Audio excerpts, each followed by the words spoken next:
Hello everyone and welcome to PCS Niyukti Path. आज है हम लोग हमारी साइंस एनसीईआरटी सीरीज में बायोलॉजी के अंदर हम पार्ट 5 लेकर आए हैं, which is again a very super important topic. It is ecology. Ecology का मतलब होता है आपकी जो एनवायरनमेंट से रिलेटेड जो बायोलॉजी होती है, उससे रिलेटेड जो आप चीज़ें पढ़ते हो वो इकोलॉजी में आ जाती है।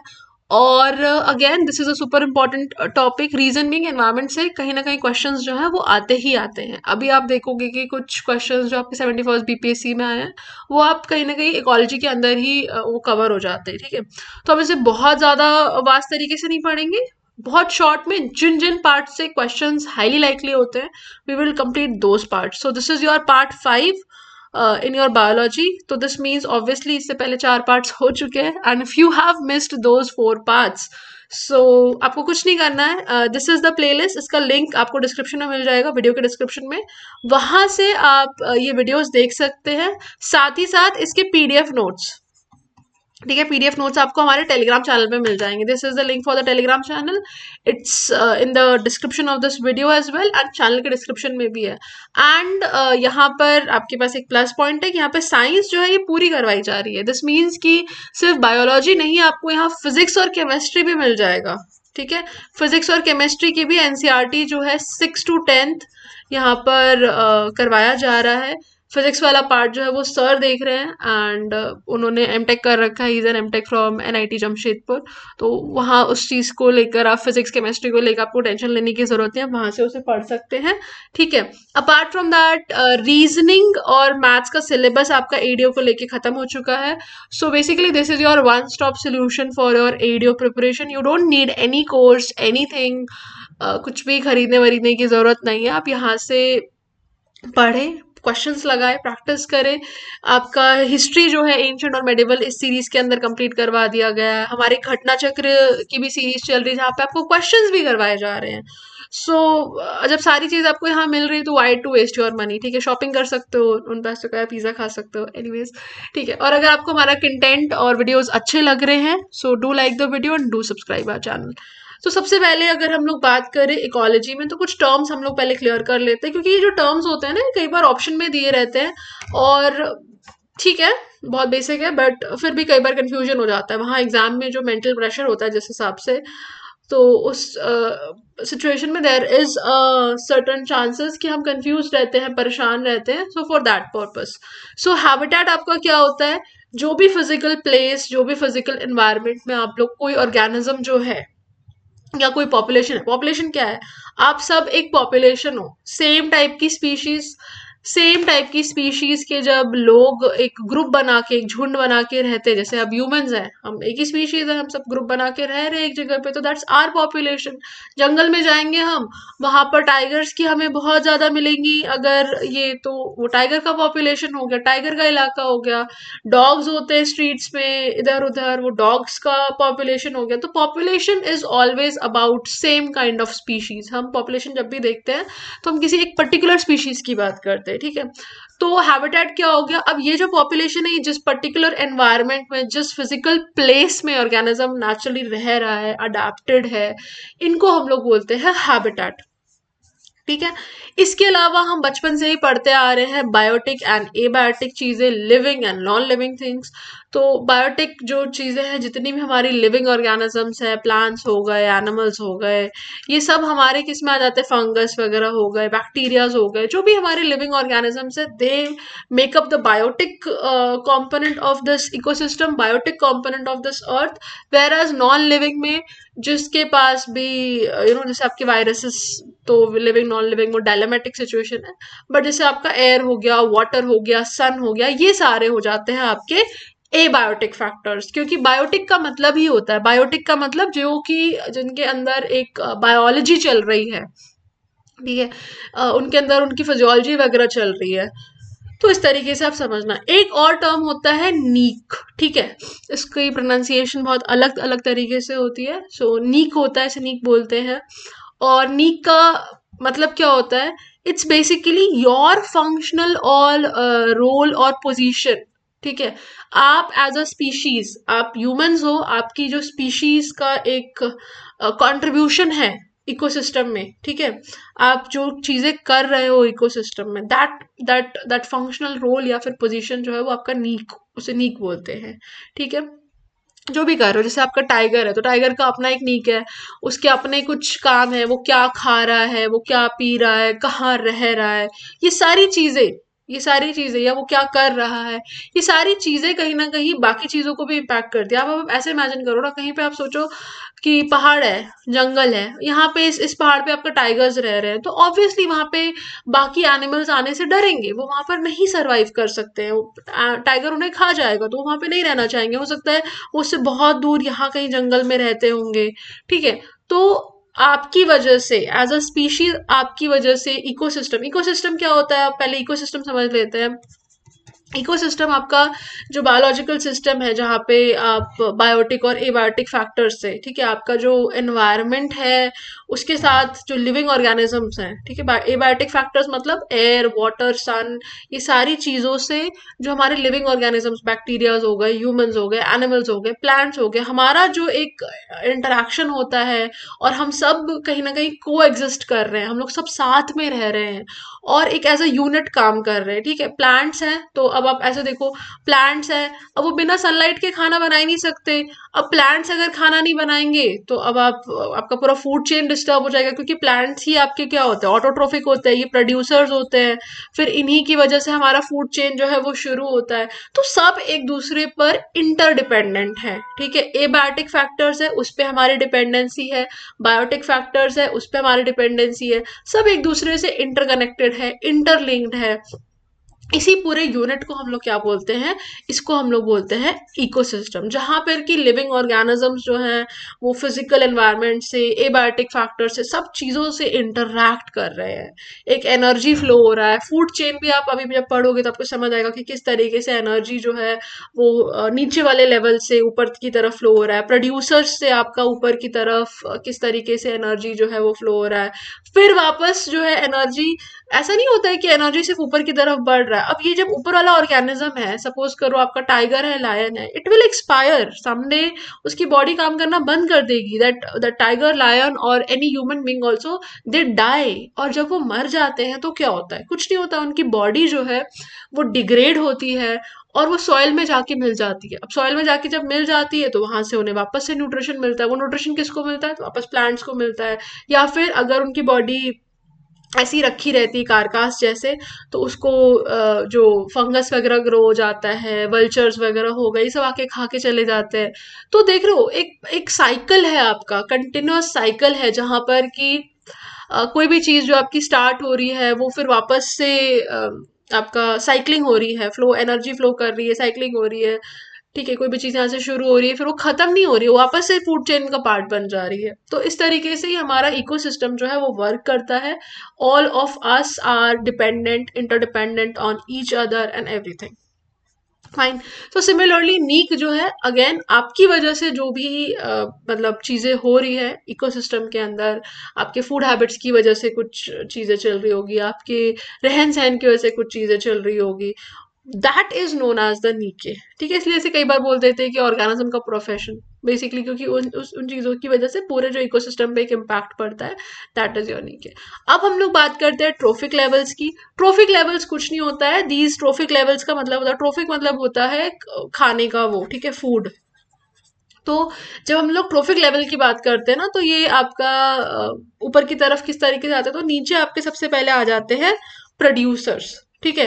प्रोड्यूसर्स मतलब जो कि अपना खाना खुद से बना सके, इट मीन्स आपके ऑटोट्रोफिक ऑर्गेनिजम्स। ऑटोट्रोफिक कौन है, कौन अपना खाना खुद से बना सकता है, ऑब्वियसली जो फोटोसिंथेसिस कर सकते हैं, हमारे प्लांट महाशय जो हैं वो अपना खाना स्वयं बनाते हैं। जो प्लांट्स हैं they make their food on their own, photosynthesis करके। तो इनको हम लोग बोलते हैं प्रोड्यूसर्स। अब आप जब बोलोगे कि अच्छा पानी के अंदर तो प्लांट्स है, तो पानी के अंदर भी प्लांट्स है, पानी के अंदर भी आपके फ्लोटिंग एल्गेज होते हैं जिन्हें हम प्लैंकटॉन्स बोल देंगे, और भी माइक्रो छोटे छोटे होते हैं जिन्हें हम प्लैंकटॉन्स बोलते हैं। तो इन्हें हम क्या बोलते हैं, फाइटो प्लैंकटॉन।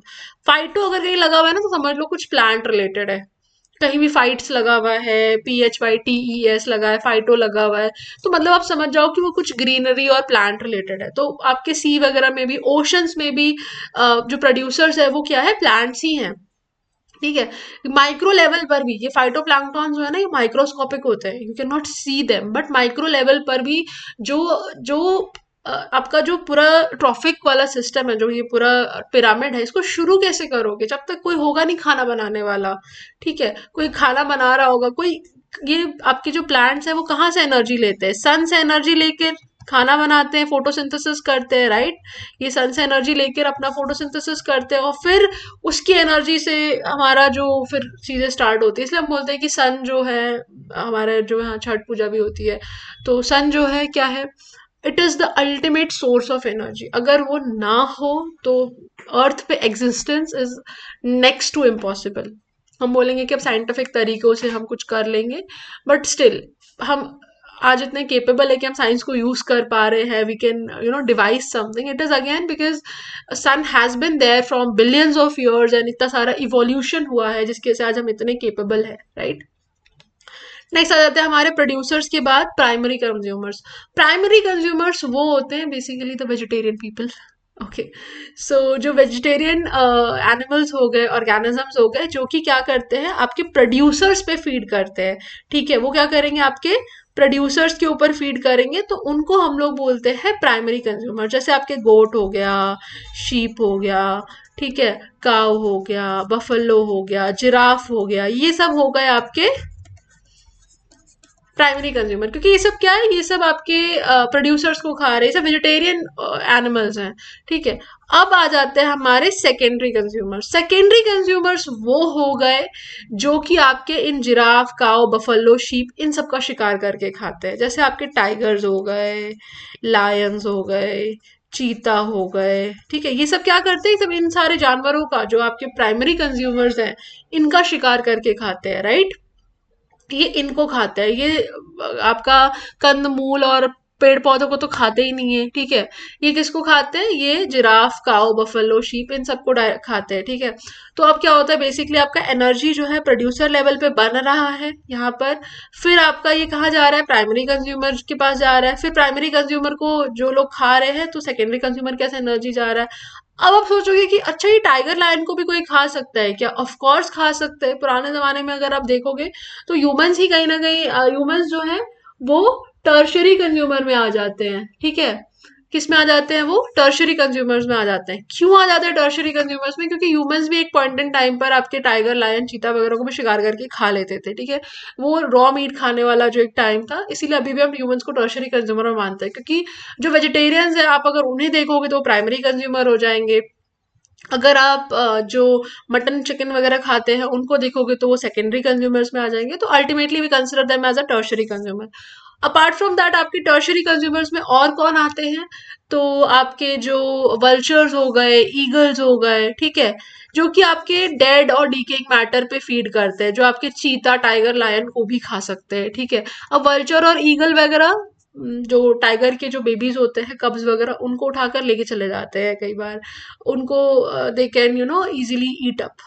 बट बड़ा वाला टाइगर है, बड़ा वाला लायन है, बड़ा वाला चीता है, तो उनको वो नहीं खा सकते हैं, राइट। उनको, क्योंकि ऑब्वियसली वो उनका शिकार कर लेंगे। ठीक है, सो इसलिए इनको हम लोग वल्चर्स, ईगल्स वगैरह को हम लोग क्या करते हैं, we consider them in the tertiary consumers. ठीक है, इस तरीके से आपके जो ट्रॉफिक लेवल्स हैं वो चल रहा होता है ऊपर की तरफ। Now you have your certain food chain. जैसे आपका कॉर्न है, कॉर्न को आपका रैट खाएगा, रैट को आपका उल्लू खा लेगा।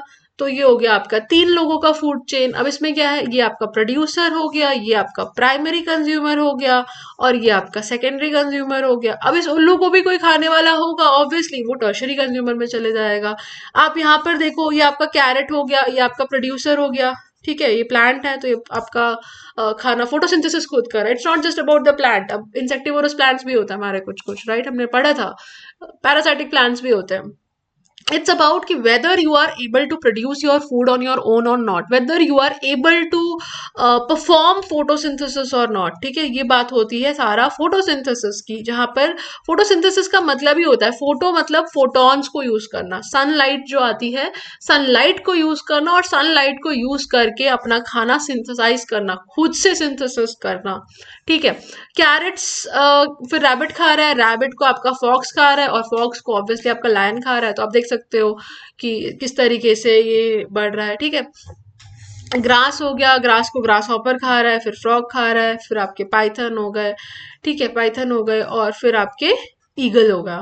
तो ये आपके 5 लिंक्ड फूड चेन। अब आप सोचोगे कि हमने तो सिर्फ 4 ही ट्रॉफिक लेवल्स पढ़े थे, या बट इसमें ऐसा हो जाएगा कि आपका ये प्रोड्यूसर हो गए, ठीक है, ये हो जाएगा आपका प्राइमरी कंज्यूमर, ये दोनों आपके कहीं ना कहीं सेकेंडरी कंज्यूमर में ही आ जाएंगे, एक दूसरे को खा रहे हैं ऐसे तो, क्योंकि फूड चेन हमारी बहुत बड़ी होती है, ठीक है, कोई किसी को भी खा रहा होता है, क्योंकि प्राइमरी कंज्यूमर वही होगा जो कि डायरेक्ट आपके प्रोड्यूसर्स पे फीड कर रहा है। फिर बीच के आप 2-3 को ऐसे मान सकते हो कि भाई ये सेकेंडरी कंज्यूमर्स है, एक दूसरे पे ही दे आर फीडिंग ऑन, एक दूसरे पे फीड कर रहे हैं। और ये लास्ट वाला कौन हो जाएगा, this will be tertiary consumer, क्योंकि टर्शियरी कंज्यूमर हम ऐसे डिसाइड करते हैं कि भाई जब ये आदमी, ये जो पाइथन जो है when it will be dead, उसको कौन रिमूव कर रहा है एनवायरनमेंट से, ठीक है, वो उसको कौन खत्म कर सकता है। तो जब स्नेक मरेगा तो मरे हुए स्नेक को लायन नहीं खाएगा, डेड डिकेइंग मैटर को लायन नहीं खाता है, उनको फ्रेश मीट चाहिए होता है, राइट। तो इसको ईगल खाएगा, इसको वल्चर खाएगा। तो जो इस डेड मीट को अपने इससे रिमूव करेगा साइकिल से, those come under the tertiary consumers, ठीक है।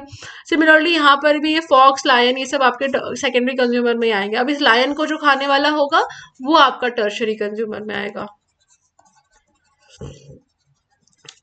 ठीक है। ओके, अब ये देख सकते हो, अब ये जो था एक सिंगल सिंगल जो हमारा चेन है, इसको हम लोग कहते हैं फूड चेन। ये हो जाता है आपका फूड चेन, वेर एज ये हो गया आपका फूड वेब। क्योंकि अब एक ऑर्गेनिज्म जो है वो ऐसा नहीं है कि सिर्फ एक ही इंसान से लिंक्ड है, एक ही चेन का पार्ट है। एक ऑर्गेनिज्म आपके मल्टीपल चेन्स का पार्ट होते हैं, right, they are part of the multiple chains, as you can see here कि आपका लेकिन आपका देखो स्टार्ट जो हो रहा है वो कहीं ना कहीं आपके देखो ये प्रोड्यूसर से ही स्टार्ट हो रहा है, ठीक है। उसके बाद आप देखोगे कि ये देखो ये क्या है, प्राइमरी कंज्यूमर जो कि प्रोड्यूसर पे फीड कर रहे हैं, ठीक है। अब देखो यहां से आपका प्राइमरी कंज्यूमर ये डियर भी है, सारे यहाँ तक आपके प्राइमरी कंज्यूमर्स हैं, ओके। उसके बाद आपके आ गए ये सारे सेकेंडरी कंज्यूमर्स, ये देखो ये वाला जो लाइन है ये सेकेंडरी कंज्यूमर्स का है, और ये आ गया आपका टर्शरी कंज्यूमर। अब यहाँ पर यू कैन सी कि ये जो फ्रॉग है, ऐसा नहीं कि इस फ्रॉग को सिर्फ एक ही आदमी खा रहा है, इसको स्नेक भी खा सकता है, तो वो इस वाले फूड चेन का पार्ट हो गया।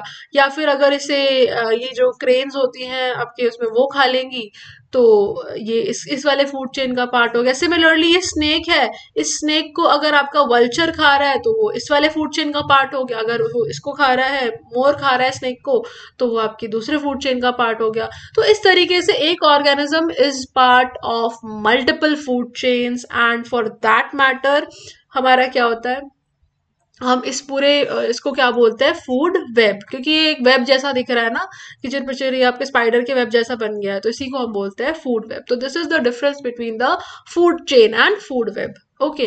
अब एक क्वेश्चन ये ना रेमंड लिंडमैन जो है यहाँ पर, ये क्वेश्चन आपका, आप अगर वाइस प्रिंसिपल आईटीआई का पेपर उठा के देखोगे, नहीं ए वाले पेपर में ये पूछा गया था, ठीक है। लास्ट ईयर जो ए का पेपर हुआ है असिस्टेंट इंजीनियर वाला, उसमें जीएस का जो पेपर आता है असिस्टेंट इंजीनियर में, जो जीएस का पेपर आता है उसमें ये पूछा हुआ है रेमंड लिंडमैन के बारे में। एक्चुअली क्या है, 10% रूल चलता है इकोलॉजी में। What is this 10% rule? तो प्राइमरी प्रोड्यूसर जो है भाई, वो सनलाइट को यूज करके ना 100% अपना फूड प्रोड्यूस कर रहे हैं, सारी चीजें उसको हम 100% अगर मान रहे हैं, तो जो भी आपका फूड जो है, ठीक है, जो भी आपका फूड प्राइमरी कंज्यूमर्स के पास आएगा, वो सिर्फ 10% ही उसका एनर्जी जाता है, क्योंकि बाकी एनर्जी जो है वो इंसान लूज कर देता है एज अ हीट, ठीक है। इसकी फंक्शनिंग में भी तो कुछ यूज होगा ना, प्लांट ने अब 100% एनर्जी बनाया, ठीक है, बट अब वो पूरा थोड़ी ट्रांसफर कर देगा, फिर उसको अपने भी तो सर्वाइवल के लिए कुछ यूज कर रहा होगा, तो कहीं ना कहीं वो सर्वाइवल वाले पर्पस में वो एज अ हीट यूज हो जाता है। अब प्राइमरी कंज्यूमर जब उसे खाएगा तो उसे सिर्फ 10% एनर्जी मिलेगा, 90% इज खत्म। अब जब आपका इस प्राइमरी कंज्यूमर को कोई सेकेंडरी कंज्यूमर खाएगा तो उसको 1 ही% एनर्जी मिलेगा, अगेन 10% रूल। इसको थर्ड लेवल के कंज्यूमर अगर खाएंगे तो उसे 0.1% एनर्जी मिलेगा, और सबसे ऊपर वाला जो बंदा खाएगा उसको सबसे कम एनर्जी मिलता है। ठीक है, क्योंकि एनर्जी जो है it is lost as a heat. यहाँ पर आपको बस ये ध्यान रखना है कि 10% रूल चलता है हमारे ट्रॉफिक लेवल्स पे, पॉइंट नंबर 1। दूसरी चीज ये किसने दिया था, तो ये लिंडेमैन ने दिया था, रेमंड लिंडेमैन, ये पूछा जाता है। एक क्वेश्चन आपका ये रहता है कि भाई आजकल जो हमारे बायोडाइवर्सिटी लॉसेस हो रहे हैं उसके कॉजेज क्या हैं। ठीक है, वाई ऑप्शन में एज इट इज आपको इस टाइप के 4 ऑप्शंस दिए रहते हैं। ठीक है, और इसके अलावा कुछ और भी दिया रहेगा। तो what are the causes of your, जो हमारी इतनी सुंदर बायोडाइवर्सिटी है, इतना मतलब इंडिया में तो भाई हॉटस्पॉट्स है बायोडाइवर्सिटी के, we have such endemic species in Western Ghats. अब मैं बोल रही हूँ टर्म एंडेमिक, इसका मतलब क्या होता है। एंडेमिक और एंडेमिज्म का मतलब होता है कि कोई चीज आपको सिर्फ और सिर्फ वेस्टर्न घाट्स पे मिल रही है। जैसे कुछ कुछ बटरफ्लाईज है ऐसे, वो आपको दुनिया में कहीं नहीं मिलेंगे। ठीक है, वो लेकिन आपको सिर्फ वेस्टर्न घाट्स में मिलते हैं। कुछ ऐसे हमारे प्लांट्स हैं जो आपको दुनिया में कहीं नहीं मिलेंगे, बट वो हमें हमारे हिमालयाज पे मिलेंगे, वो हमें हमारे नॉर्थ ईस्ट के किसी पहाड़ पर मिलेंगे। तो वैसे स्पीशीज को हम लोग बोलते हैं एंडेमिक स्पीशीज, जो कि किसी पर्टिकुलर एरिया, किसी पर्टिकुलर स्टेट, किसी पर्टिकुलर जगह में ही मिलते हैं, उसके अलावा you can not find across the world. ठीक है, now we are having the biodiversity loss, it is because of the habitat loss. अब हम क्या कर रहे हैं, पेड़ पेड़ वगैरह काट दे रहे हैं। ठीक है, पेड़ काट दे रहे हैं तो ऑब्वियसली वो कहाँ जाएंगे, तो धीरे धीरे स्पीशीज वगैरह एक्सटेंट होती जाती है। फ्रैगमेंटेशन हो रहा है। अब आप सोच रहे हो कि इतना बड़ा इनका जंगल था, ठीक है, ये पूरा आप समझ लो जंगल था, अब इसके बीच से आपने एक रोड निकाल दी, तो अब यही लोग डिवाइड हो गए, अब ये आधे लोग इधर रहेंगे। अब रोड क्रॉस करना इनके लिए बहुत मुश्किल काम है। आप कभी उत्तराखंड वगैरह जाओ, ऋषिकेश वाला एरिया में ना प्रॉपर, उत्तराखंड क्या बहुत सारी जगह पे आपके कॉरिडोर्स बनाने पड़ गए हैं, क्योंकि इन लोगों ने जंगलों को काट के उसके बीच से सड़कें बना दी है। अब पता है रात को वहां पर आप जाओगे तो अब हम रात को गाड़ियां नहीं चलती है, क्योंकि रोड पे ना हाथियां आ जाते हैं। तो इस वजह से आप you can not, there is no connectivity with Rishikesh after 8 और 9 PM। वो पूरा आपका कौन सा, वहाँ पे राजा जी नेशनल पार्क है। ठीक है, तो वो वाला पूरा एरिया पड़ जाता है। ठीक है, so that is again because of the fragmentation. Okay, next आ जाते हैं हमारा over exploitation. Again we have been exploiting water resources हो, चाहे हमारे फॉरेस्ट रिसोर्सेज हो, जितनी उनकी कैपेसिटी है रिकवर करने की, उससे ज्यादा हम एक्सप्लॉइट कर रहे हैं। फॉसिल फ्यूल्स के साथ भी सेम प्रॉब्लम है, जितने टाइम में वो बन नहीं रहा उससे ज्यादा स्पीड से हम उसे खत्म करते जा रहे हैं। सो that is one problem. Again alien species invasion. तो कई बार क्या होता है ना, हम कुछ स्पीशीज को इंट्रोड्यूस करते हैं, हम कहीं गए, हम किसी अदर स्टेट में गए, हमें कोई पौधा अच्छा लगा, हम वो पौधा लाके हमने इंडिया में लगा दिया। कुछ कुछ चीज़ें तो स्पेशली जैसे पटेटो जो है वो इंडियन चीज़ नहीं है, we brought it from foreign. और अब देखो पटेटो ही पटेटो हर जगह, मतलब खाना जो है इंडियंस का बिना पटेटो के होता ही नहीं है, सारी सब्जी में पटेटो। ठीक है, but it is not something which is Indian.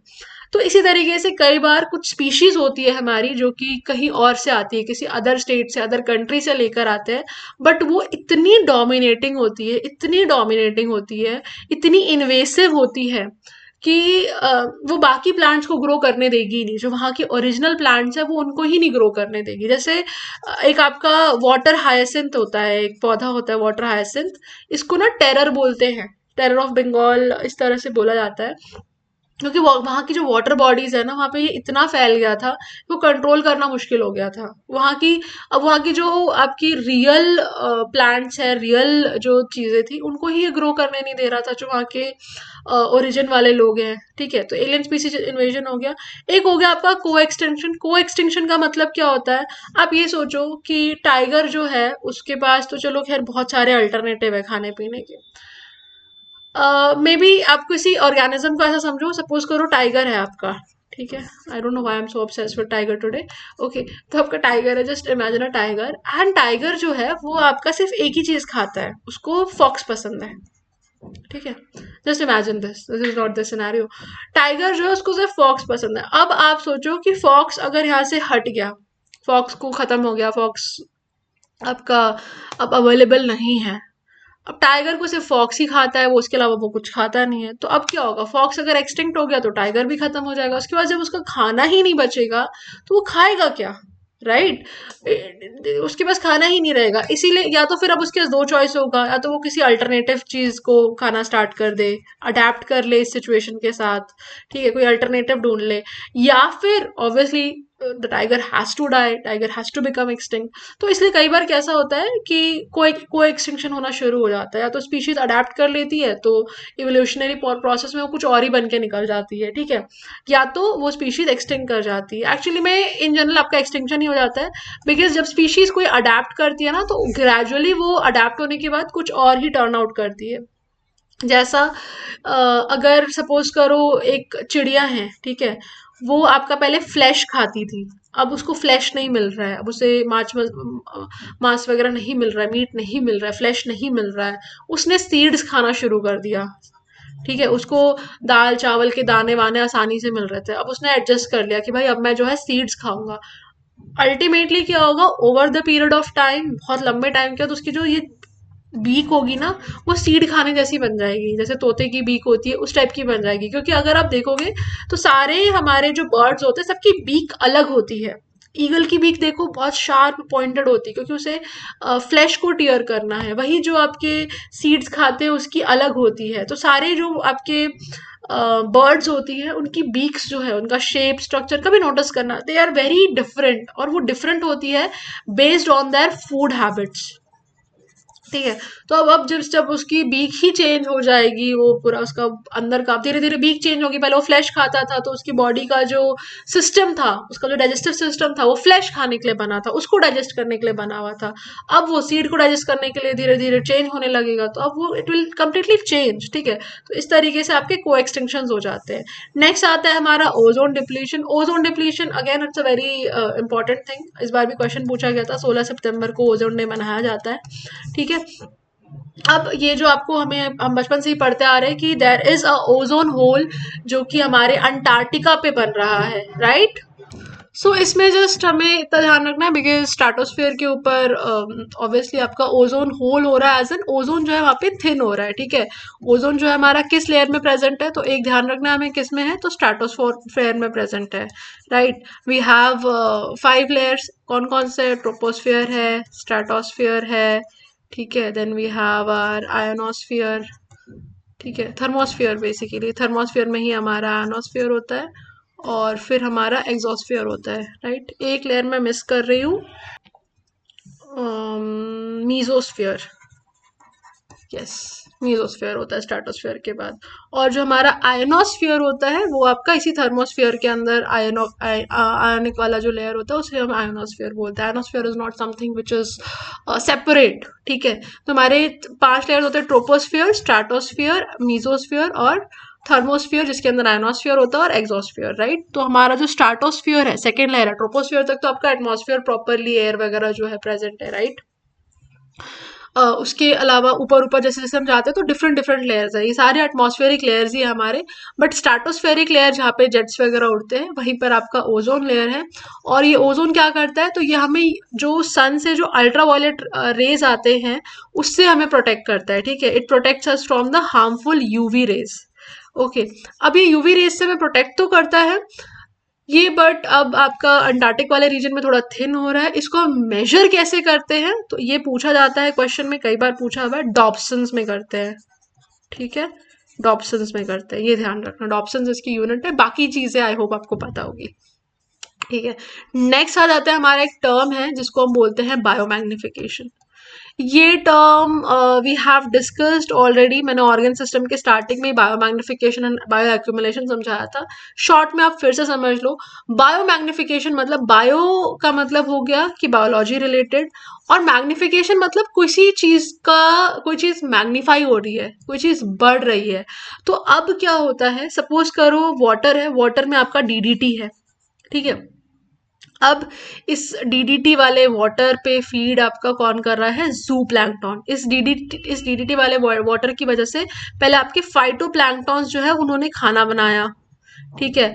और उनके खाना जो उन्होंने बनाया, फाइटोप्लैंक्टॉन्स क्या होते हैं? These phytoplanktons are your producers in at the sea level, aquatic food chain में आपके जो प्रोड्यूसर्स है वो फाइटोप्लैंक्टॉन्स हैं, ठीक है। फ्लोटिंग एल्गेज होते हैं, फ्लोटिंग माइक्रोस्कोपिक एल्गेज होते हैं जो कि फोटोसिंथेसिस करके अपना खाना खुद से बनाते हैं। इस पे आपके फ्लोटिंग माइक्रोस्कोपिक एनिमल्स होते हैं जिनको बोलते हैं हम जू प्लैंक्टॉन। प्लैंक्टॉन का मतलब होता है फ्लोटिंग कुछ इस टाइप का, ठीक है। तो इसके ऊपर हो गया आपके जू प्लैंक्टॉन। जू प्लैंक्टॉन ने क्या किया? इन फाइटोप्लैंक्टॉन्स को खा लिया। अब ये देख रहे हो, ये पार्ट्स पर बिलियन में डीडीटी जो था वो फाइटोप्लैंक्टॉन के अंदर गया, बट जू प्लैंक्टॉन ने जब खाया तो वो अब एक फाइटोप्लैंक्टॉन तो खाएगा नहीं, 3-4 फाइटोप्लैंक्टॉन को खा पी के अपना मस्त है। और इसके अंदर कितना हो गया? 0.04 ppm डीडीटी इकट्ठा हो गया। अब एक स्मॉल फिश है, इस स्मॉल फिश ने 10 ऐसे जू प्लैंक्टॉन खा लिए। अब आप इमेजिन करो कि एक जू प्लैंक्टॉन में 0.04 था, अब इसने 10 जू प्लैंक्टॉन ऐसे खा लिए, तो ऑब्वियसली कितना हो जाएगा? 0.5 ppm डीडीटी इसके अंदर इकट्ठा हो जाएगा। इसी तरीके से अब ये जो बड़ी फिश है, इसका तो भाई कुछ नहीं होगा 2 मछली खा के, ये कम से कम 4 मछली खा लेगा। ये 4 स्मॉल फिश खाएगा तब जाके इसका पेट फुल होगा, राइट? तो लार्ज फिश जो है वो 4 फिश खाएगा, तो अब इसके अंदर कितना हो जाएगा? 0.5 ppm, ठीक है। और जब आपका ये और बड़ी फिश ईटिंग बर्ड्स जब इसे खाने लगेंगी, जब ये इन फिशेस को आपकी फिश ईटिंग बर्ड्स खाएगी, वो भी 4-5 फिश इसी तरीके से आपका खाएगी, 10 फिश खा लेगी उठा उठा के। उसके अंदर सोचो कितना हो जाएगा? उसके अंदर 25 ppm का डीडीटी जो है वो कलेक्ट हो जाएगा। अब आप देख रहे हो कि ट्रॉफिक लेवल में जैसे हमारा ये जो डीडीटी वाली चीज है, as it is moving up, जैसे जैसे ये ऊपर जा रहा है वैसे वैसे क्या हो रहा है? उसी तरीके से आपका जो क्या कहते हैं, अमाउंट ऑफ डीडीटी है वो, as we are going higher the amount of DDT is increasing in each trophic level. इसी को हम लोग बोलते हैं बायो मैग्निफिकेशन, ठीक है। कि आपका ये जो बायोलॉजिकल डीडीटी जो आपका कलेक्ट हो रहा है वो धीरे धीरे ट्रॉफिक लेवल में जैसे जैसे आप बढ़ते जाओगे, it will start increasing, it starts magnifying, ठीक है। This term is known as bio magnification. एक होता है आपका बायो एक्यूमुलेशन। बायो एक्यूमुलेशन कुछ नहीं है, अब ये जैसे आप इसमें से एक ही किसी इंसान को उठा लो, ये लार्ज फिश है। एक्चुअल में अगर आप टेक्निकली देखोगे ना तो इस लार्ज फिश के पास 2 ppm नहीं होगा, इसके पास एक बायो एक्यूमुलेशन वाला फैक्टर भी होगा। इसने एक दिन इतनी मछली खाई, ठीक है, 3-4 मछली इसने एक दिन खा ली, इसके अंदर 2 ppm जाके इकट्ठा हो गया। उसके बाद ये नेक्स्ट डे भी 4 मछली खा रहा है, उसके अगले दिन भी 4 मछली खा रहा है, उसके अगले दिन भी 4 मछली खा रहा है। तो टेक्निकली अगर देखा जाए तो इसके अंदर बहुत सारा डीडीटी जो है वो अक्यूमुलेट होगा, क्योंकि अब ये डीडीटी जो है बॉडी उसे प्रोसेस तो नहीं कर पा रहा, उसे रिमूव तो नहीं कर पा रहा। तो अब उसकी बॉडी में जो ये DDT day by day day by day day by day जो अक्यूमुलेट हो रहा है, इकट्ठा हो रहा है, ये तो अब केस है कि भाई जिसने जब जिसको खाया उसके बाद वो खाते गया ऊपर पहुंच गया, ठीक है। बट इस मछली को सपोज करो ये वाली फिश जो है ये 10 दिन बाद खा रही है, और ये 10 दिन तक ये 2 ppm जो है इसके अंदर इकट्ठा हो रहा है, तो 10 दिन में कितना हो जाएगा? 20 ppm। इसी प्रोसेस को हम लोग बोलते हैं बायो एक्यूमुलेशन। और फिर जब इस मछली को वो ऊपर वाली मछली खाएगी तो वो और ज्यादा उसके अंदर पहुंच जाएगा, ठीक है, और ज्यादा उसके अंदर डीडीटी का कंटेंट होगा। तो अल्टीमेटली द पॉइंट इज कि as we go higher in the trophic level, जो अमाउंट ऑफ टॉक्सिक सब्सटेंसेस जो है, टॉक्सिक को लेके ही बात चलती है यहाँ पे, टॉक्सिक सब्सटेंसेस जो है वो बढ़ते जाता है ऊपर ट्रॉफिक लेवल में बढ़ते, नेक्स्ट हायर ट्रॉफिक लेवल पे ज्यादा ही होगा। Point number 1। दूसरी चीज जो सब्सटेंस है वो एक्यूमुलेट एक इंसान के अंदर भी होता है, ठीक है। आज हम लोग फर्टिलाइजर वाली चीजें खा रहे हैं तो it is getting, the toxics are getting accumulated within us. हम डेली वही टॉक्सिक वाले फल फ्रूट अगर ये सब खा रहे हैं तो वो हमारे अंदर भी एक्यूमुलेट हो रहा है, उसी को बायो एक्यूमुलेशन बोलते हैं। एक टर्म है नेक्स्ट आपका यूट्रोफिकेशन, बहुत बार आता है। तो दिस इज आपका natural ageing of lake bye nutrient enrichment, ठीक है। यंग लेक जो होता है उसका वाटर अगर आप देखोगे तो ठंडा होता है, क्लियर होता है, लाइफ को सपोर्ट करता है, ठीक है। इसके अंदर ऑक्सीजन काफ़ी सारा आपका प्रेजेंट होता है, बट धीरे धीरे क्या होता है, क्योंकि उसके अंदर इतना ज़्यादा न्यूट्रिएंट्स आ जाता है, नाइट्रोजन फॉस्फोरस, ये सारी चीज़ें इतनी ज़्यादा ड्रेन हो रही होती है ऊपर से, इधर से सॉइल से, इधर से उधर से, कि इसके अंदर इतना ज़्यादा न्यूट्रिएंट आ जाता है। अब ये न्यूट्रिएंट आएगा, नाइट्रोजन फॉस्फोरस वगैरह आएगा तो क्या होगा, ऑब्वियसली एल्गे है, एल्गी कहीं भी ग्रो कर सकता है, सबसे most primitive type of plant है, तो बहुत सारा एल्गे जो है ये आपके पानी के अंदर ग्रो कर जाता है, और पूरा पानी जो है वो पहले कल को जो साफ सुथरा पानी था वो अब क्या से हो जाता है, एल्गे उसमें ग्रो कर जाता है। इसी को बोलते हैं हम लोग एल्गल ब्लूम, एल्गल ब्लूम। और इस प्रोसेस को हम लोग बोलते हैं यूट्रोफिकेशन। एक टाइम के बाद क्या होगा, ये सारा एल्गे है, ठीक है, अगर वो रिवर में कहीं से फ्रेश वाटर आने का कोई सोर्स नहीं होगा, ठीक है, अब ये क्या है, ये स्टैग्नेंट हो गया है पानी, स्टैग्नेंट पानी एक टाइम पे क्लियर था, साफ सुथरा था, अगर अब इसका ऊपर से या कहीं रिवर से कोई पानी आने का सोर्स नहीं होगा, अल्टीमेटली ये धीरे धीरे धीरे धीरे एल्गे से ये थोड़ा मार्शी हो जाएगा, ठीक है, ये दलदल वाला एरिया बन जाएगा, फिर दलदल बनेगा, दलदल बनते बनते कुछ कुछ बहुत लंबे टाइम बाद ये आपका एक नॉर्मल जिस तरीके से लैंड होता है पूरा ड्राई होके ये उस टाइप का बन जाएगा। तो इसी तरीके से हमारा प्लांट्स में सक्सेशन भी हुआ था पुराने टाइम में। एरियाज जो थे वो पानी वाले थे, फिर वहां पे एल्गे आते हैं, एल्गे जो होते हैं ना वो सबसे पहले पौधे होते हैं जो कि कहीं भी ग्रो कर सकते हैं, उनके पास कुछ नहीं है ना पैर प्रॉपर, उनके पास रूट है, स्टेम है, कुछ भी नहीं है, ठीक है, तो एल्गल ब्लूम होता है। उसके बाद वो एरिया पूरा आपका, अगर उसमें कहीं से फ्रेश वाटर नहीं आ रहा है तो ये एल्गल ब्लूम चलते रहेगा इसी तरीके से, इसके अंदर लाइफ खत्म हो जाएगी, हो सकता है इसमें 10 मछली रही होगी, बट अब क्योंकि इसके अंदर इतना एल्गे है, इतना एल्गे है, अब ये लाइफ को सपोर्ट ही नहीं करेगा, ठीक है, लाइफ को सपोर्ट ही नहीं करेगा। अब धीरे धीरे आपका ये नेचुरल एजिंग की वजह से जो अब क्या होता है, आपका एक और चीज है, पोल्यूटेंट्स जो हैं, अभी हम लोग क्या करते हैं, रिवर्स में हम लोग पोल्यूटेंट्स भरते जा रहे हैं, भरते जा रहे हैं, भरते जा रहे हैं, भरते जा रहे हैं, हम सारा कचरा सब कुछ हम लोग जो ड्रेन है वो उसी में कर देते हैं, right. So now because of the pollution, so much of pollution which is being spread, आप यमुना नदी देखो, गंगा नदी देखो, इसकी वजह से क्या होता है, अब आप जो कचरा डिस्पोज ऑफ कर रहे हो उसमें भी बहुत सारा न्यूट्रिएंट होता है, आप फैक्ट्रीज वगैरह से ड्रेन कर रहे हो तो ऑब्वियसली वो आपका न्यूट्रिएंट रिच होता है, अलग अलग टाइप के उसमें एलिमेंट्स होते हैं, इसकी वजह से ये जो एल्गल ब्लूम पहले नेचुरली जो होता था ना, it used to be a slow process, ठीक है, स्ट्रीम्स वगैरह की वजह से जो होता था, it used to be a slow process, but because अब हम लोग इंटेंशनली उसमें इतना कचरा डाल रहे हैं कि अब ये यूट्रोफिकेशन जो है ये बहुत फास्ट हो चुका है, और इसी को बोलते हैं कल्चरल या फिर एक्सेलरेटेड यूट्रोफिकेशन, ठीक है। So this eutrophication is very bad for the aquatic life, क्योंकि इसकी वजह से इसके अंदर जो ऑक्सीजन होगा वो बहुत कम हो जाता है, और आपके फिशेस वगैरह जो है वो मरना शुरू हो जाएंगे, ठीक है, उनको क्यों, ऑक्सीजन कैसे कम हो जाएगा, क्योंकि अगेन ये आपके पूरे एरिया को इन्होंने ट्रैप कर रखा है, तो जो वाटर के साथ जो गैसियस एक्सचेंज होता है, एयर और वाटर के बीच में जो आपका ऑक्सीजन सप्लाई चल रहा होता है वो चीज़ यहाँ से खत्म हो जाती है, ठीक है, तो इसका ऑक्सीजन डिमांड, बीओडी जो है बायोलॉजिकल ऑक्सीजन डिमांड वगैरह, ये सारी चीज़ें भी बढ़ जाती है। Ultimately it's bad for the aquatic health, aquatic organisms, और यहाँ पे जो भी एक्वेटिक क्रीचर्स थे धीरे धीरे वो दे विल डाई डाउन, और अल्टीमेटली यहाँ पे एक्वेटिक लाइफ जो है वो खत्म हो जाएगी, एल्गे ग्रो करते रहेगा, एक टाइम के बाद ये स्वैम्पी और मार्शी हो जाएगा, ठीक है, दलदली जैसा हो जाएगा, और अल्टीमेटली ये नॉर्मल लैंड में कन्वर्ट होगा, और ये बहुत फास्ट प्रोसेस नहीं है, ऐसा नहीं कि 20-30 साल में हो जाएगा, इसको 100 and 500,000 ईयर्स लगते हैं, ठीक है, जब ये नॉर्मल उसमें कन्वर्ट होगा। नेक्स्ट एक इंपॉर्टेंट चीज़ है आपके लिए जो कि आपका नाइट्रोजन साइकिल।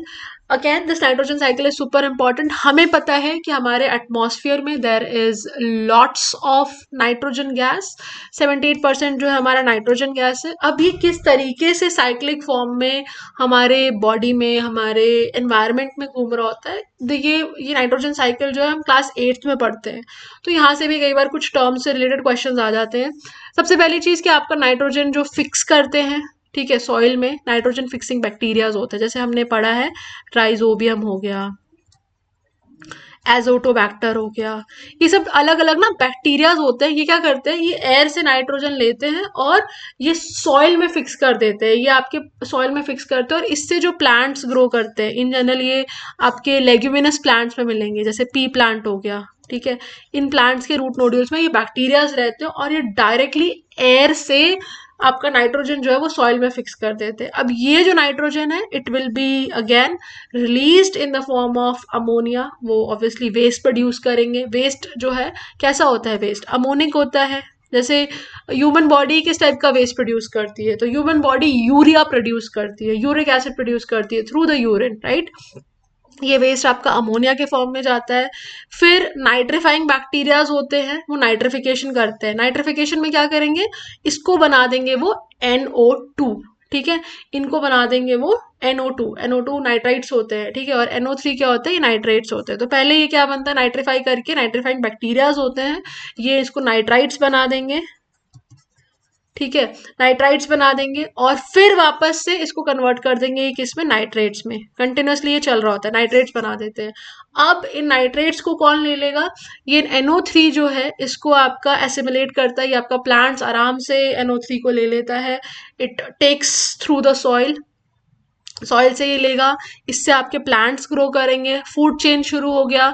ये आपका प्लांट को फिर कौन खाएगा, तो ये काव खाएगा। अब ये काव खाएगा, ये पूरा फूड चेन आप यहाँ से इमेजिन कर लो कि स्टार्ट हो गया, क्योंकि प्लांट्स के पास नाइट्रोजन पहुंच गया है तो ये पूरा फूड चेन में। आपको पता नहीं होगा बट हमारा जो बॉडी में हमारे प्रोटीन्स वगैरह भी जो है वो सब नाइट्रोजन से बने हुए होते हैं। हमारे जो DNA है वो नाइट्रोजन से बना हुआ है। तो our body is full of nitrogen, right.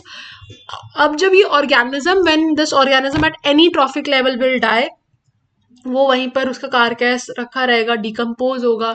Decompose होगा तो अगेन वो क्या रिलीज करेगा, तो अगेन वो अमोनिया रिलीज करेगा, क्योंकि बॉडी जब डिकम्पोज होती है तो वो यूरिया, अमोनिया, इस टाइप के बहुत हार्मफुल सब्सटेंसेस रिलीज करती है। इसीलिए whenever you go to public toilet it stings like you know very bad, क्योंकि अगेन वो यूरिया का स्मेल होता है विच इज नॉट गुड, ठीक है। तो अमोनिया जो है वो प्रोड्यूस होगा। फिर इस अमोनिया को आप नाइट्रीफाइंग बैक्टीरिया क्या करते हैं, नाइट्राइट्स बना देते हैं। फिर ये नाइट्रेट्स बनेगा, फिर आपका ये साइकिल जो है यहाँ पर भी ऐसे कंटिन्यू होते रहता है। अब ये जो नाइट्रेट्स है, यहाँ से अगर आप देखोगे तो कुछ डीनाइट्रीफाइंग बैक्टीरियाज होते हैं आपके इन्वायरमेंट में, वो इन नाइट्रेट्स को भी तोड़ रहे होते हैं। वो इन नाइट्रेट्स को डायरेक्टली गैसियस फॉर्म में बना रहे होते हैं, ठीक है। तो इससे क्या होता है, आपका एटमॉस्फेरिक नाइट्रोजन के साथ हमारा जो पूरा साइकिल है वो चलते रहता है। उससे हमारे सॉइल में फिक्स होता है, सॉइल के अंदर एक अपना साइकिल चल रहा है। फिर जो नाइट्रेट्स है वो भी एटमॉस्फेरिक नाइट्रोजन में जा रहा है, ठीक है। दूसरी चीज, हमारी लाइटनिंग भी नाइट्रोजन को फिक्स करती है सॉइल में in the form of nitrates. तो इस तरीके से कंटिन्यूस हमारा जो नाइट्रोजन का रिसाइकलिंग जो है वो चलते रहता है। क्वेश्चन आपका यहाँ से किसी ना किसी स्टेप को लेके पूछा जा सकता है कि जब अमोनिया से आपका नाइट्राइट्स बनता है तो किस उस प्रोसेस को क्या बोलते हैं, नाइट्रिफिकेशन बोलते हैं। जब डिकम्पोजर्स डिकम्पोज होते हैं और अमोनिया बनता है तो उसे क्या बोलेंगे, ऑफ कोर्स अमोनिफिकेशन बोलेंगे, क्योंकि अमोनिया बना रहे हैं, ठीक है। यहाँ पर आप नाइट्राइट बना रहे हो तो इसलिए नाइट्रिफिकेशन बोल रहे हो। यहाँ पे भी आप नाइट्राइट से नाइट्रेट्स बना रहे हो तो नाइट्रिफिकेशन बोल रहे हो। तो इस टाइप से इससे टर्म्स से रिलेटेड क्वेश्चंस आ जाते हैं। अब लास्ट चीज है, ठीक है, इसमें आपका जो इंटरैक्शंस हैं इससे क्वेश्चंस बनते ही बनते हैं। आप एक बार PYQs देखोगे तो आपको पता चलेगा, ठीक है। जैसे पैरासाइटिज्म से ही इस बार क्वेश्चन आया था आपका। इसमें again BPSC went to specific, वहां पे हमें स्पेसिफिकली आंसर करना था। आपका इस टाइप का जो रिलेशन होता है जहां पर कि एक को बेनिफिट होता है, ठीक है, जैसे जो जिसको बेनिफिट होता है, ठीक है, वो क्या हो गया, वो पैरासाइट हो गया। जो बेनिफिट ले रहा है वो पैरासाइट हो गया। और एक ऑर्गेनिज्म जिसका नुकसान हो रहा होता है वो होस्ट हो गया, ठीक है, होस्ट हो गया। और एक हो गया आपका पैरासाइट। पैरासाइट को फायदा है, पैरासाइट को भाई सारा खाना पीना सब कुछ जो है वो किससे मिल रहा है, होस्ट से मिल रहा है। इस टाइप के रिलेशनशिप को हम पैरासाइटिज्म बोलते हैं। लेकिन वहां पे ऑप्शन में ना एक और चीज दी हुई थी, एंडो पैरासाइटिज्म, ठीक है, और एक होता है आपका एक्सो पैरासाइटिज्म। दो पैरासाइटिज्म होते हैं। तो अब जब आपसे क्वेश्चन के ऑप्शन इतने स्पेसिफिक होके दिए हुए हैं ना, तो आपको क्वेश्चन को देखकर समझना पड़ेगा कि इसका आंसर क्या होगा स्पेसिफिकली। तो बहुत सिंपल था, एंडो पैरासाइटिज्म मतलब जो आपका पैरासाइट है वो आपकी बॉडी के अंदर रह रहा है, ठीक है, वो आपकी बॉडी के अंदर रह रहा है। जैसे आपने सुना होगा इंटेस्टाइन में कई बार वर्म्स हो जाते हैं, वर्म्स हो जाते हैं, और वो जो वर्म्स होते हैं वो आपके इंटेस्टाइन के अंदर ही रहते हैं, आपको फूड वहीं से खाते हैं, और आपको कहीं ना कहीं प्रॉब्लम्स हो रही होती है, डिजीज हो रहा होता है, टेप वर्म हो जाता है, या डिफरेंट डिफरेंट टाइप के वर्म्स होते हैं, ठीक है, अलग अलग डिजीजेस होती है। सो वर्म्स हो जाते हैं, तो अब आप सोचो वो तो आपके इंटेस्टाइन के अंदर रह रहे हैं, तो उसको वो किसके अंदर आएगा, वो आपका एंडोपैरासाइटिज्म के अंदर आएगा। नाउ इमेजिन अ सिचुएशन कि एक लाइस है, ठीक है, जो जुएं होती है बालों में जो हो जाती है, तो किसी के बालों में जुएं हो गई है, तो वो ऑब्वियसली आपकी स्किन पर रह रहा है, बाहर बाहर से वो आपको मतलब पैरासाइटिक हो रहा है आपके साथ, ठीक है, वो आपका खून चूस रहा है बाहर बाहर से, it is parasite to you, so उसको बोलेंगे हम लोग एक्सोपैरासाइटिज्म। तो अगर ऑप्शन में तीनों चारों चीजें दी हो, and of course it is parasitism only, but you need to be specific कि विच टाइप ऑफ पैरासाइटिज्म। इसीलिए इस बार उस क्वेश्चन को जब चेंज भी किया गया, तो काफी बच्चों को था कि इतना स्पेसिफिक, तो स्पेसिफिक अगर क्वेश्चन पूछा जा रहा है तो आपको आंसर भी स्पेसिफिक देना है, ठीक है। तो सबसे पहले हमने पैरासाइटिज्म डिस्कस कर लिया। Now let's start with mutualism. नाम से ही क्लियर हो रहा है म्यूचुअलिज्म, म्यूचुअल मतलब दो लोगों के बीच में एक म्यूचुअल कुछ भी इंटरेक्शन हो रहा है, और इसमें क्या होगा भाई, ये म्यूचुअलिस्टिक एडवांटेज है, दोनों को ही एडवांटेज होगा। स्पीशीज जो एक पहली स्पीशीज है उसको भी फायदा है और दूसरे को भी फायदा है, तो it is about mutual benefit.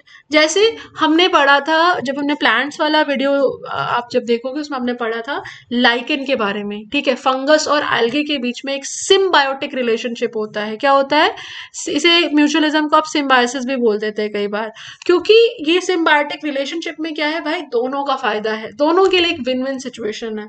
तो ऐसे रिलेशन को हम बोलते हैं म्यूचुअलिज्म, या फिर सिम्बायोसिस, या फिर सिम्बायोटिक रिलेशनशिप, ठीक है, जहां पर कि जो दोनों पार्टनर्स हैं दोनों को बेनिफिट हो रहा है, दोनों ऑर्गेनिजम्स जो साथ में आए हैं बोथ आर बीइंग बेनिफिटेड।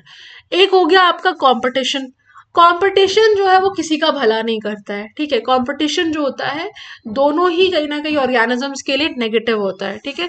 कहीं भी आप कंपटीशन करोगे तो दोनों ही ऑर्गेनिजम्स जो है वो जब compete कर रहे होते हैं तो एक दूसरे को हार्म ही करते हैं। सपोज करो दो ऑर्गेनिजम्स हैं, अब उनको एक ही खाना खाना है, भाई वो एक ही पौधे को खाना चाह रहे हैं, तो अब वो जब compete करेंगे उसी लिमिटेड रिसोर्सेज के लिए, चाहे वो हो सकता है फूड, हो सकता है जैसे आपने देखा होगा कि वीड जो है वो हमसे compete करने आ जाते हैं हमारे फार्म्स में, या फिर कोई एनिमल ही है भाई compete कर रहा है फूड के लिए, स्पेस के लिए, लाइट के लिए। अब इस चक्कर में क्या होता है भाई, ना उसी को कुछ मिलेगा ना हमें ही कुछ मिलेगा, कंपटीशन में दोनों ही ऑर्गेनिजम्स जो है वो हार्म होते हैं। जैसे आपके फ्लेमिंगोज और फिश अगर आप साथ में रख दोगे एक लेक में, तो भाई वो जू प्लैंकटन जो है वो अपने खाने के लिए ही लड़ते रहेंगे, अब वो लड़ते रहेंगे तो परेशान रहेंगे, तो दोनों में से किसी का कुछ फायदा नहीं होता। इसीलिए जब पता है एक चीज होती है, जब हम लोग अपने घर में कभी एक्वेटिक फिश टैंक वगैरह रखने की सोचते हैं ना, या फिर फिश बोल भी अगर आप रख रहे हो, तो वहां पे ना बहुत ध्यान दे के दो फिशेस को रखना होता है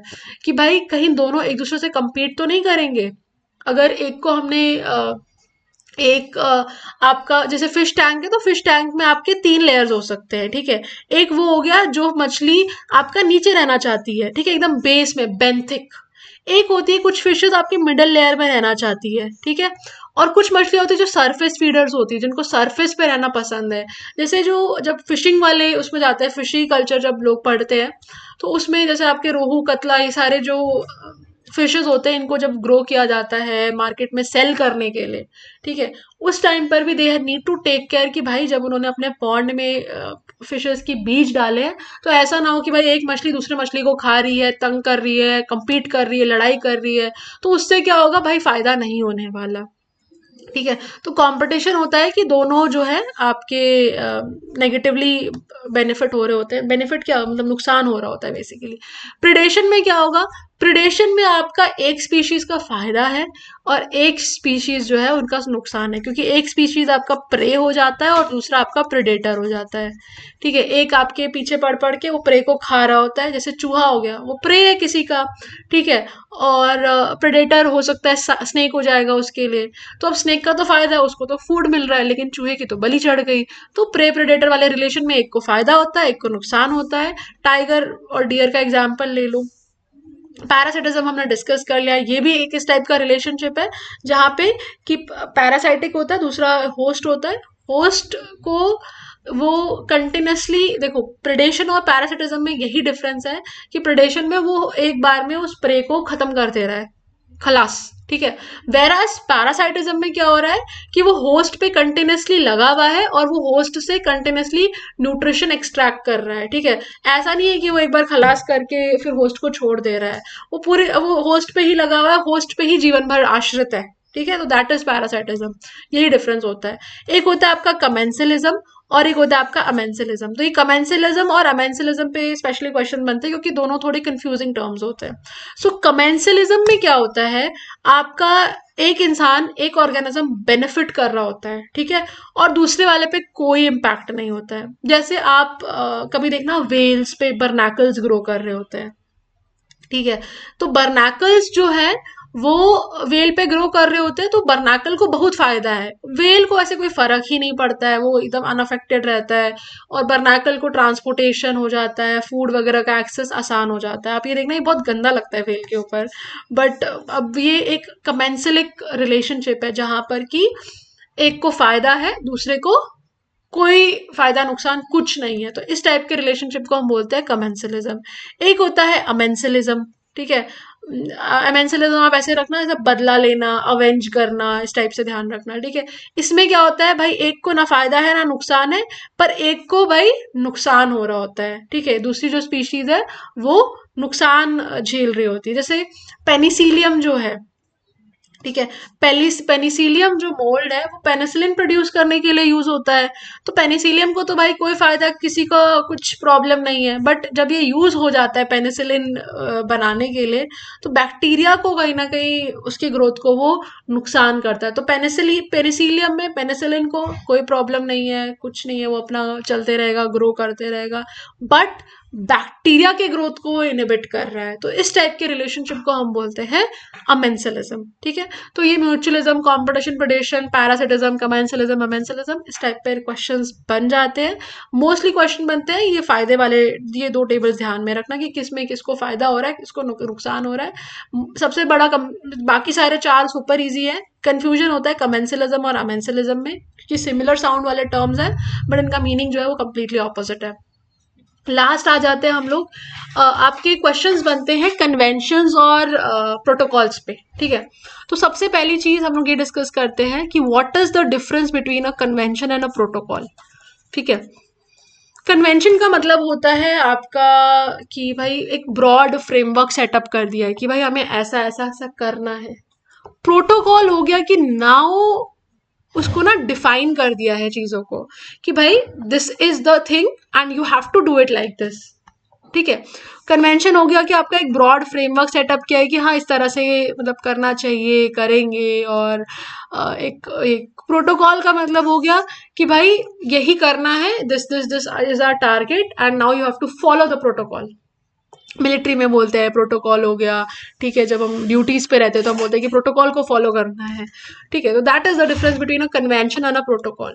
सो सबसे पहले the most famous one, let's start with 1971 में आया था आपका रामसर कन्वेंशन। अभी हमारे बिहार में भी मतलब कंटिन्यूसली हमारे वेटलैंड्स जो हैं वो बढ़ रहे हैं। तो रामसर कन्वेंशन, ये again Ramsar is a place in Iran, यहाँ पर ये कन्वेंशन साइन हुआ था। ये हुआ था आपके वेटलैंड्स को, जो भी वेटलैंड्स आपके इंटरनेशनल इंपॉर्टेंस के हैं उनको कंजर्व करने के लिए, उनको प्रोटेक्ट करने के लिए, ठीक है, सस्टेनेबली।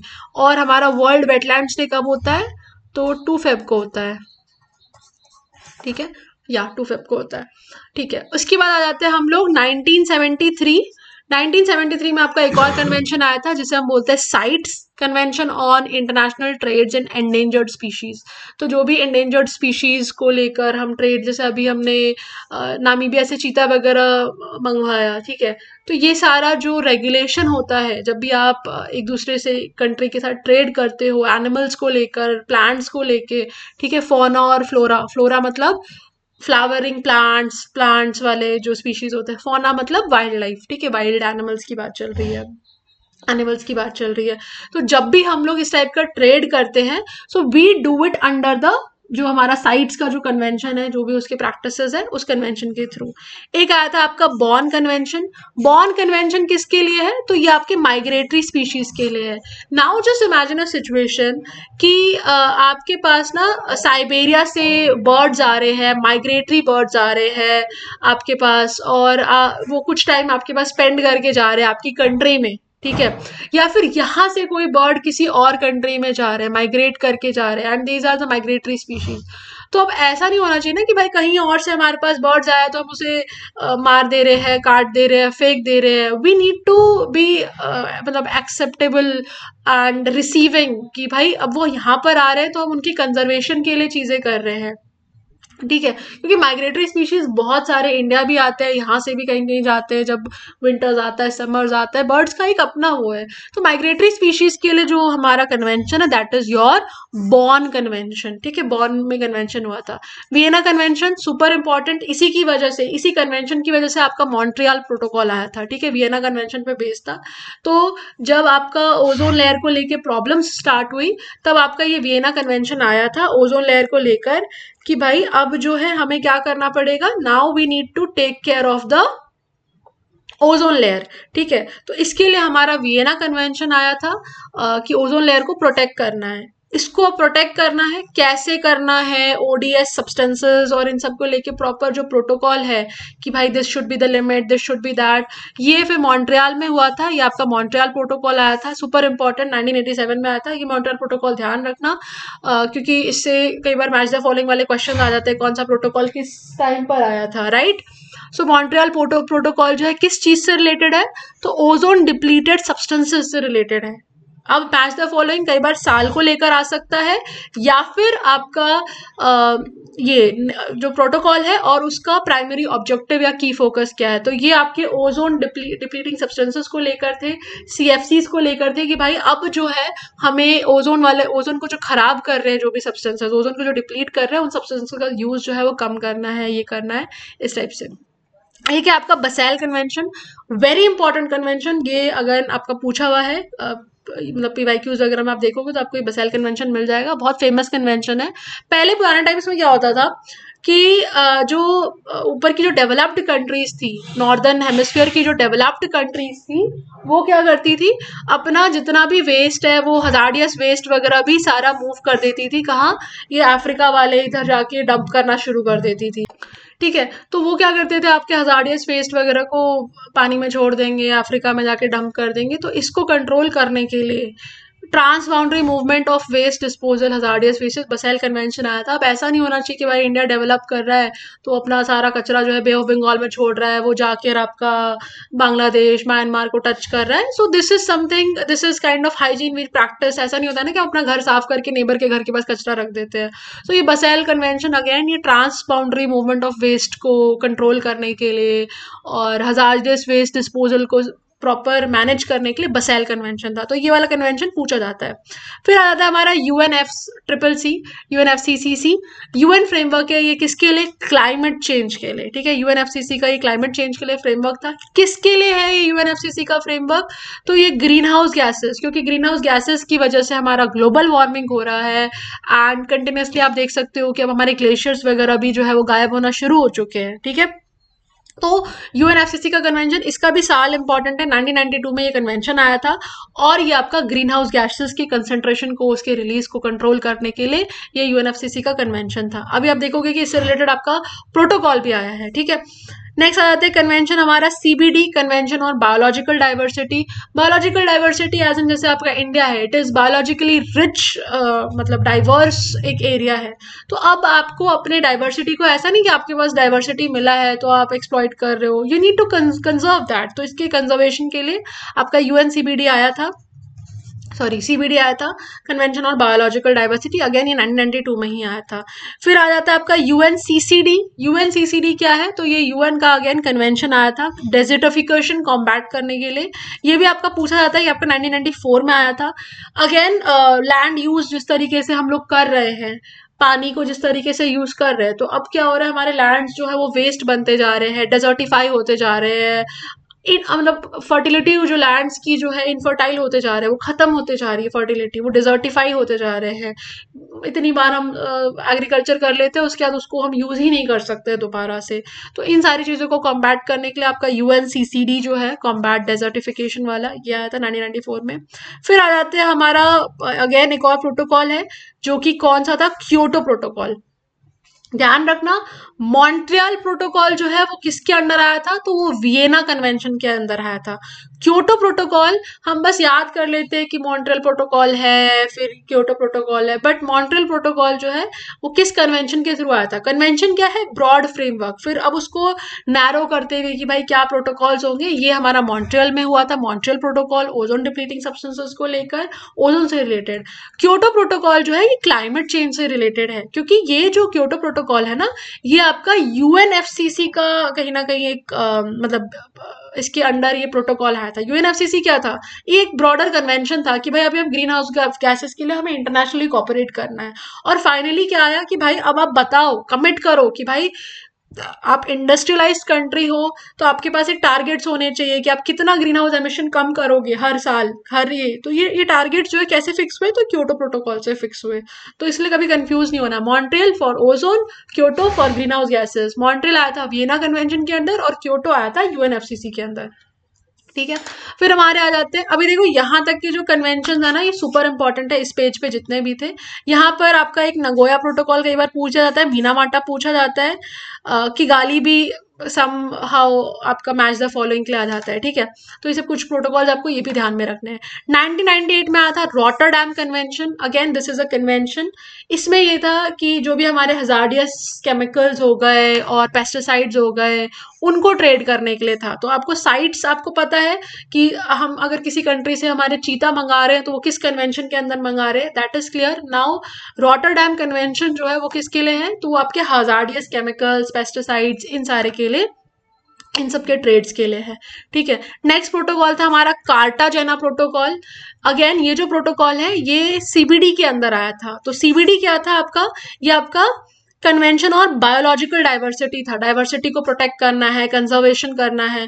अब उसको अगेन इन्होंने नैरो डाउन किया कि भाई ऐसे सिर्फ कन्वेंशन बनाने से कोई फॉलो नहीं कर रहा, कोई कुछ नहीं कर रहा, now we need a proper protocol कि भाई किस तरीके से हमें प्रोटेक्ट करना है हमारे लिविंग ऑर्गेनिजम्स को। तो सेफ हैंडलिंग की बात हुई कि भाई living modified organisms, biotechnology, biosafety, ये सारी चीजें जो है कार्टाजेना प्रोटोकॉल के अंदर देखी जाती है। स्टॉकहोम कन्वेंशन 2001 में आया था।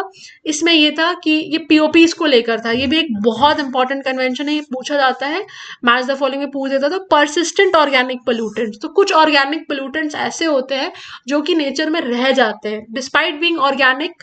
ये जो है डिग्रेड होने में बहुत लंबा टाइम लगता है, ऑर्गेनिक है डिग्रेड हो जाएंगे, बट कई बार ऐसा होता है ना कि कोई ऑर्गेनिक चीज भी है वो 2 दिन में डिग्रेड हो रही है, पर कई बार किसी चीज को 25 दिन लग जाते हैं डिग्रेड होने में। ठीक है, तो ये ऑर्गेनिक पोल्यूटेंट है, but it is a time taking organic pollutant. तो परसिस्टेंट ऑर्गेनिक पोल्यूटेंट से रिलेटेड आपका स्टॉकहोम कन्वेंशन है। तो अब ये है कि भाई अगर कोई चीज को बहुत ज्यादा टाइम लग रहा है डिग्रेड होने में, सो वी विल ट्राई कि हम उसको कम यूज करें, उसको या तो ना यूज करें। नेक्स्ट आ जाता है नगोया प्रोटोकॉल। नगोया प्रोटोकॉल किसके लिए है, तो एक्सेस एंड बेनिफिट शेयरिंग के लिए, कि जेनेटिक रिसोर्सेज वगैरह जो है इसको हम लोग मिल बांट कर यूज करें, इसके लिए आपका नगोया प्रोटोकॉल नगोया में हुआ था। नेक्स्ट इज योर ये नगोया प्रोटोकॉल अगेन ये CBD का पार्ट है, कन्वेंशन ऑन बायोलॉजिकल डाइवर्सिटी। ये जो CBD है ये इसी का पार्ट है। ठीक है, इसी के अंदर आपका नगोया प्रोटोकॉल हुआ था कि भाई अब जो है हमारे पास जो जेनेटिक रिसोर्सेज वगैरह वो हम एक दूसरे से शेयर करेंगे, यूज करेंगे।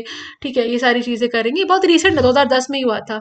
नेक्स्ट आ जाता है मीनामाटा कन्वेंशन। ये भी अगेन पूछा जाता है, ये इसलिए है क्योंकि मीनामाटा डिजीज जापान में काफी फेमस हो गई थी और it was due to the mercury pollution. तो अब ये रियलाइज हुआ कि भाई इस टाइप के जो पोल्यूशन होते हैं ना वो ह्यूमन हेल्थ को बहुत एडवर्सली इफेक्ट करते हैं, एनवायरमेंट को भी एडवर्सली इफेक्ट करते हैं। तो इसीलिए अब कन्वेंशन लेकर आया गया मीना माटा कन्वेंशन कि भाई मरकरी का यूज जो है अब हम लोग कम करेंगे और उसकी एडवर्स इफेक्ट्स है, उसको डिस्पोज करने में दिक्कत है। इसलिए आप देखोगे कि पहले हम लोग मरकरी के थर्मोमीटर्स यूज करते थे, but now days all the thermometers everything is digitalised, क्योंकि मरकरी का यूज अच्छा नहीं है। ठीक है, तो मीना माटा कन्वेंशन किस चीज से रिलेटेड है? तो मरकरी उससे मीना माटा मरकरी। ठीक है, ऐसा ध्यान रखना कि मरकरी पोल्यूशन को इवेट करने के लिए है। नेक्स्ट आ जाता है हमारा Paris agreement, again the most famous one, 2015 के अंदर हुआ था। It was again under the UNFCCC कि भाई हमें हमारा जो लिमिट है इसको जो ग्लोबल वार्मिंग का लिमिट है हर साल जो है हमें उसे मतलब 2 डिग्री से कम ही रखना है, और टारगेट करना है कि 1.5 डिग्री सेल्सियस जो है उससे ज़्यादा हमारा जो क्लाइमेट चेंज है वो चीज़ ना रहे, उससे ज़्यादा टेम्परेचर ऊपर नीचे ना हो। तो ये पेरिस अग्रीमेंट है, this is the most recent one. तो Paris agreement again this was under the UNFCCC. Last but not the least is your Kigali amendment, ये आपका Montreal protocol which was related to your ODS, ozone depleting substances से related है Montreal protocol, Vienna convention के under होता है। इसमें amendment किया गया था, और ये कहाँ किया गया था? किगाली अमेंडमेंट, किगाली में किया गया था, तो इसी को किगाली अमेंडमेंट बोलते हैं। It was an amendment to the Montreal protocol. और इसमें क्योंकि पहले हम लोग क्या बोला था हमने कि भाई सीएफसीज वगैरह जो है इसको हमें अवॉइड करना है, अब आया कि भाई हमें एचएफसीज भी अवॉइड करना है, hydrofluorocarbon are also not good. तो उसमें ये चीजें ऐड की गई कि भाई ये सारे ग्रीन हाउस गैसेस को भी हमें कंट्रोल करने की कोशिश करनी है और उसे कंट्रोल करना है। उसके लिए भी प्रोटोकॉल आपका किगाली अमेंडमेंट किया गया, किसमें? मॉन्ट्रियल प्रोटोकॉल में। तो ये कुछ सुपर इंपॉर्टेंट आपके प्रोटोकॉल्स और कन्वेंशन भी हमने डिस्कस कर लिया, एंड विद दिस आपका इकोलॉजी वाला पार्ट जो है वो खत्म होता है। इसके अलावा आई डोंट थिंक सो आपके और भी कुछ क्वेश्चन इससे पूछे जाते हैं। जितना हो सकता है आप क्वेश्चंस को प्रैक्टिस करें, घटना चक्र वगैरह बायोलॉजी की, आप साइंस की घटना चक्र इन क्वेश्चंस को लगा सकते हैं, आपको इससे कॉन्फिडेंस मिलेगा। ठीक है, and do revise these things. आपका बायोलॉजी जो है वो अब आई विल से कि भाई 80% कंप्लीट है, थोड़ा सा आपका पार्ट कुछ कुछ रह रहा है जैसे vitamin and diseases and all. If you want do that video, do mention in the comment section कि वाइटामिन एंड डिजीजेस वाला आप लेकर आओ, तभी वो वीडियो आएगी, अदरवाइज नहीं। ठीक है, और अगर आपको हमारा कंटेंट अच्छा लगा, ये वीडियो पसंद आई, तो वीडियो को लाइक ज़रूर करें और चैनल सब्सक्राइब कर लें, और कमेंट ज़रूर करें अगर आपको किसी और चीज़ पे कोई वीडियो चाहिए, कोई और टॉपिक लग रहा है कि ये इंपॉर्टेंट है और यू वांट इट कि we should get that topic, जैसे vitamin and diseases is a very important topic. ठीक है, so do comment, do mention in the comment section. Till then thank you so much, Jai Hind, keep studying, बहुत कम time बचा है। I hope कि सबका ADO इस बार you book your 1 seat in the ADO exam. Thank you so much.